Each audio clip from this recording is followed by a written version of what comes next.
এই ইয়াং জেনারেশনটা একবারে এইভাবে ছবি তুলতে তুলতে জীবনগুলো শেষ করতেছে। তাহমিনা লাল গাড়ি এটা অ্যাক্সিডেন্ট করছে, ভয় লাগে আমার।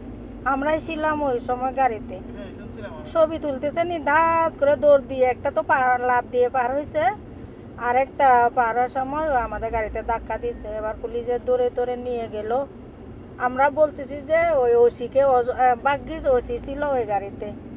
আমরা বলতেছি যে ওর মানে ওর কোনো দোষ নাই, মেয়েটা দৌড় দিছে। আর লাল গাড়িগুলো যদি একটু ভালো লাগে না গাড়ি চালাতে, তবে কি যুদ্ধ করে জানেন আপনি? জানি, এটাও জানি, তবে ওই বয়স্ক লোকটা একদম ভালো চালায়, যেটা আমরা যখন 6টা বেরোয় এটা।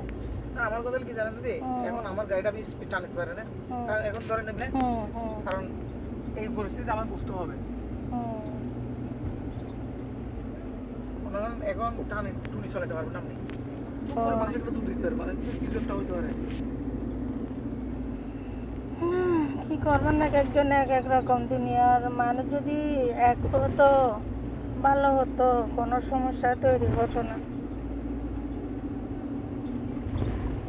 মাঝে মাঝে লাল বাসগুলো আমার গাড়ি চালাই, চালাইবারও করে আমি সাইড দিয়ে ফেলাই।